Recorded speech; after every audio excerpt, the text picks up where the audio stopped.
Hello student, তোমরা যারা ক্যালকাটা ইউনিভার্সিটির আন্ডারে সেমিস্টার 5-এর ছাত্রছাত্রী আছো এবং তোমাদের রাষ্ট্রবিজ্ঞান সাবজেক্টে অনার্স আছে, তোমাদের জন্য আজকের ক্লাসটা খুবই গুরুত্বপূর্ণ।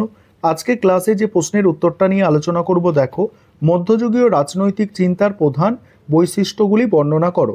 এই প্রশ্নটা তোমাদের ডিএসসিসি 12 পেপার থেকে 10 বা 20 নম্বরে আসতে পারে। খুবই গুরুত্বপূর্ণ একটি প্রশ্ন। প্রশ্নের উত্তরটা কিভাবে গুছিয়ে লিখবে সেটা বুঝে নাও।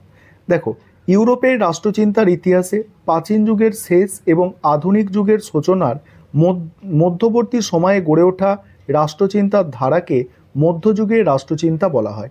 সাধারণত 5ম শতাব্দী থেকে পঞ্চদশ শতাব্দী পর্যন্ত সময়কে ইউরোপের মধ্যযুগ রূপে চিহ্নিত করা হয়ে থাকে।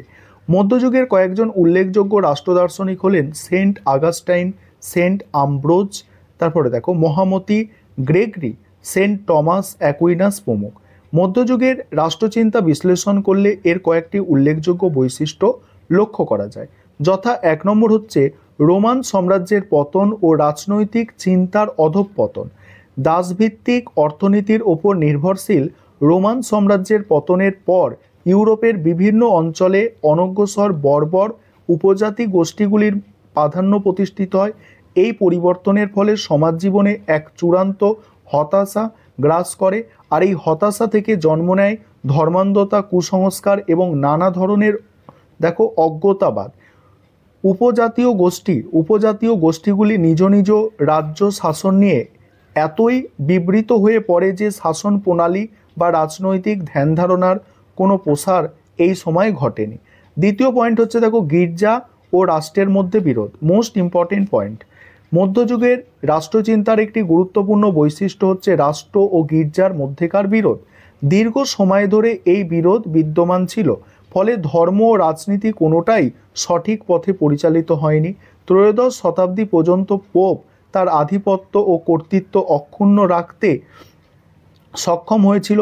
ষোড়শ শতাব্দীতে জাতিরাষ্ট্রের উদ্ভবের ফলে পোপের প্রতিপত্তি বহুলাংশে হ্রাস পেতে থাকে। চার্চ ও রাজশক্তি এই বিরোধকে কেন্দ্র করেই Saint Bernard, Saint Augustine, Saint Gregory প্রমুখ খ্রিস্টীয় লেখক দুই তরবারির তত্ত্ব উপস্থাপন করে। দুই তরবারি বলতে একদিকে পোপের ক্ষমতা আর একদিকে হচ্ছে রাজার ক্ষমতা। পরের পয়েন্ট আলোচনা করব, তার আগে একটা বিষয় তোমাদের বলার আছে। তোমাদের জন্য 5th সেমিস্টারে রাষ্ট্রবিজ্ঞান অনার্সের অনলাইন কোচিং ক্লাস শুরু হয়ে গিয়েছে। তোমরা যারা অ্যাডমিশন নিতে ইচ্ছুক আছো, নিচে যে নম্বরটা দেখতে পাচ্ছ এই নম্বরে যোগাযোগ করে অ্যাডমিশন নিতে পারো। তোমাদের 5th সেমিস্টারের সিলেবাস কিন্তু অনেক বড় সিলেবাস। প্রথম থেকে যদি না শুরু করো অনেক সমস্যা হবে। তাই তোমরা যারা অ্যাডমিশন নিতে ইচ্ছুক তোমরা অ্যাডমিশন নিতে পারো। আর ইউটিউবে আমাদের কিছু কিছু ক্লাস অবশ্যই আপলোড হবে, যেমন আপলোড হবে, তবে 100% ক্লাস আপলোড করা ইউটিউবে সম্ভব নয়, কারণ এই কম সময়ের মধ্যে এত সিলেবাস কমপ্লিট করা ইউটিউবে এটা কিন্তু আদৌ সম্ভব নয়। তাই তোমরা যারা পার্সোনালি অ্যাডমিশন নিতে ইচ্ছুক আছো, নিচে যে নম্বর দেখতে পাচ্ছ এই নম্বরে যোগাযোগ করে অ্যাডমিশন নিতে পারো। আর আমাদের নোটসের কোয়ালিটি দেখতে পাচ্ছ।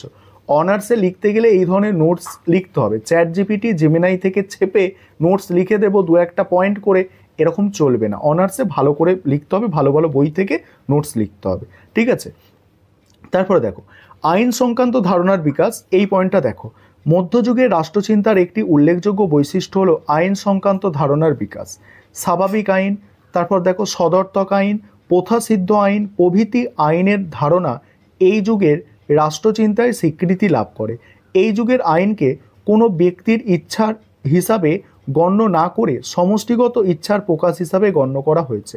মধ্যযুগে প্রাকৃতিক আইনকে ঈশ্বরের আইন বলে গণ্য করে গির্জা নিজেকে এই আইনের রক্ষাকর্তা বলে প্রচার করত। অপর দিকে মধ্যযুগের অন্যতম লেখক সেন্ট টমাস অ্যাকুইনাস ঈশ্বরের পরিবর্তে যুক্তিকে আইনের মূল উৎস হিসাবে চিহ্নিত করে এবং তার মতে প্রত্যেকে এমনকি শাসকও আইন অনুযায়ী কাজ করবেন। তারপরে দেখো, পরের পয়েন্ট হচ্ছে সার্বভৌমকতার ধারণার অনুপস্থিতি। বর্তমানে রাষ্ট্র ব্যবস্থার মৌলিক উপাদান হিসাবে যে সার্বভৌমত্ব ধারণাটি পাওয়া যায়, মধ্যযুগে সেই ধারণাটির কোনো অস্তিত্ব ছিল না। মধ্যযুগে আইন ও তার উৎস নিয়ে আলোচনা হয়েছে। প্রতিনিধিত্বমূলক কাউন্সিল গড়ে উঠেছিল, তবে প্রতিনিধিত্বমূলক কাউন্সিলকে সার্বভৌম বলে ঘোষণা করা হয়নি। তারপরে দেখো উদারনীতিবাদের সূত্রপাত, পরের পয়েন্ট। কারো কারো মতে মধ্যযুগে রাষ্ট্রচিন্তায় উদারনীতিবাদের সূত্রপাত ঘটেছিল। উদারনীতিবাদের অর্থ হলো ব্যক্তির অধিকার ও স্বাধীনতার প্রসার এবং রাষ্ট্রের নিয়ন্ত্রিত ক্ষমতা। মধ্যযুগের লেখকগণের মধ্যে অনেকেই রাজার ক্ষমতার ওপরে তিন ধরনের নিয়ন্ত্রণের কথা বলেছে, যথা ঐশ্বরিক নিয়ন্ত্রণ, সামাজিক চুক্তি এবং জনগণের ইচ্ছা। মার্সেলিও বলেছেন রাজনৈতিক ক্ষমতার উৎস হবে জনগণ। তিনি আরও বলেন চার্চের কর্তৃত্ব কোনো বিশেষ শ্রেণী বা গোষ্ঠীর হাতে ন্যস্ত থাকবে না, ন্যস্ত থাকবে সমস্ত ঈশ্বর বিশ্বাসী মানুষের হাতে। পরের পয়েন্ট, সমাজতন্ত্রের রাজনীতি। এখানে কি বলা হচ্ছে দেখো, মধ্যযুগের সামাজিক রাজনৈতিক কাঠামোয় সমাজতন্ত্রের ওপর ভিত্তি করে গড়ে উঠেছিল। এই সমাজতান্ত্রিক ব্যবস্থায় চার্চ, রাজশক্তি এবং উপজাতীয় রাষ্ট্রের পাশাপাশি জমিদার শ্রেণী নিজ এলাকায় অবাধ কর্তৃত্ব ভোগ করত। তারা বলছে আর এই সামন্ততন্ত্র মধ্যযুগের রাজনীতি চিন্তার ধারণাটিকে বিশেষভাবে প্রভাবিত করে। এটা দেখো, এই পয়েন্টটা কী ছিল? এই পয়েন্টটা ছিল সামন্ততন্ত্রের রাজনীতি। দেখো আরেকবার দেখো, সামন্ততন্ত্রের রাজনীতি, পয়েন্টটাকে বোঝো। মধ্যযুগে সামাজিক রাজনৈতিক কাঠামোটি সামন্ততন্ত্রের ওপর ভিত্তি করে গড়ে উঠেছিল। এই সামন্ততান্ত্রিক ব্যবস্থায় চার্চ, রাজশক্তি, উপজাতীয় রাষ্ট্রের পাশাপাশি জমিদার শ্রেণী নিজ এলাকায় অবাধ কর্তৃত্ব ভোগ করত। আর এই সামন্ততন্ত্র মধ্যযুগের রাজনীতি চিন্তার ধারাটিকে বিশেষভাবে প্রভাবিত করেছে। মধ্যযুগের সামন্ততন্ত্র এবং চার্চ একে অপরের পরিপূরক প্রতিষ্ঠান হিসাবে গড়ে উঠেছিল। তারপরে আছে বিশ্বজনীনতাবাদ। মধ্যযুগের রাষ্ট্রচিন্তার বৈশিষ্ট্য হলো তার বিশ্বজনীনতাবাদ। রোমানরা বিশ্বাস করতেন যে তাদের সাম্রাজ্য ঈশ্বরের ইচ্ছার প্রত্যক্ষ ফল এবং তা সর্বজনীন ও শাশ্বত। খ্রিস্ট ধর্ম এই গভীর বিশ্বাসের প্রতি জোরালো সমর্থন দিয়েছিল। রোম সাম্রাজ্যের মধ্যে গির্জা একটি বিশ্বজনীন প্রতিষ্ঠানে পরিণত হয়েছিল। তারপরে কি বলা হচ্ছে দেখো, পরের পয়েন্ট দেখো, স্কলাটিজম। এখানে কি বলা হচ্ছে দেখো, স্কলাস্টিজম কি? মধ্যযুগের রাষ্ট্রচিন্তার অন্যতম প্রধান বৈশিষ্ট্য হলো স্কলাস্টিজম এর বিকাশ। মধ্যযুগে জ্ঞান চর্চার সঙ্গে সঙ্গে বিভিন্ন বিষয়ের মধ্যে সংগতি সাধনের চেষ্টা চলতে থাকে। দার্শনিক ও অন্যান্য পণ্ডিত বিশ্বাস ও যুক্তি, দেবতত্ত্ব ও দর্শন প্রভৃতির মধ্যে সমন্বয় সাধনের জন্য ঐকান্তিক প্রচেষ্টা চালায়। জ্ঞানকে একটি বিচ্ছিন্ন বস্তু হিসাবে না দেখে সামাজিক দৃষ্টি দিয়ে দেখার প্রবণতা ত্রয়োদশ শতাব্দীর শেষের দিকে প্রবল হয়ে ওঠে এবং ধীরে ধীরে তা ব্যাপকতা লাভ করে। সাধারণভাবে জ্ঞানের এই ঐক্য সাধনের প্রচেষ্টাকে স্কলাস্টিজম বলা হয়। এবার বলা হচ্ছে দেখো, মূল্যায়ন। সমালোচকদের মতে সমগ্র মধ্যযুগের রাষ্ট্রচিন্তা চার্চ ও রাষ্ট্রের পারস্পরিক সম্পর্ককে কেন্দ্র করে গড়ে উঠেছিল এবং সেই কারণে এই যুগে মৌলিক কোনো চিন্তাধারার উৎপত্তি হয়নি। বার্কার বলেছেন মধ্যযুগের রাজনৈতিক রচনাগুলি ছিল ত্রুটিপূর্ণ, অস্পষ্ট, ভাবাবেগে মিশ্রিত এবং অতীতেন্দ্রীয় বৈশিষ্ট্য সমন্বিত।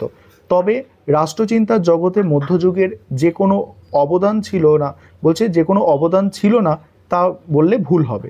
যেমন প্রথমত বলা হচ্ছে দেখো, মধ্যযুগের গুরুত্বপূর্ণ অবদান এই যে রাজা সমগ্র ক্ষমতার ঊর্ধ্বে হলেও জনকল্যাণ, ন্যায় বিচার, সুশাসন ইত্যাদি প্রতিষ্ঠায় রাজা প্রধান এবং প্রথম কর্তব্য, একথা এই যুগের বিভিন্ন মনীষীর কণ্ঠে ধ্বনিত হয়েছে। দ্বিতীয় কি, প্রতিনিধিত্বমূলক রাষ্ট্র ব্যবস্থার নীতিও এই যুগে কারো কারো লেখায় আত্মপ্রকাশ করেছিল। সেন্ট টমাস অ্যাকুইনাস বলেছেন, সেই সরকার শ্রেষ্ঠ সরকার যে সরকারকে সকল মানুষের সমান অংশগ্রহণের সুযোগ থাকে। মার্সেলিও এই মতের সমর্থক ছিলেন।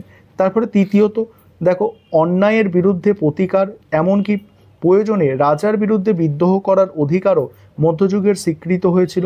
অ্যাকুইনাস, নিকোলাস প্রভৃতি ব্যক্তিদের নেতৃত্বে যে কাউন্সিলর মুভমেন্ট ঘটেছিল 1668 সালে গৌরবময় বিপ্লব, 1779 সালের ফরাসি বিপ্লবকে তারই প্রত্যক্ষ ফলশ্রুতি বলে অনেকে মনে করেন।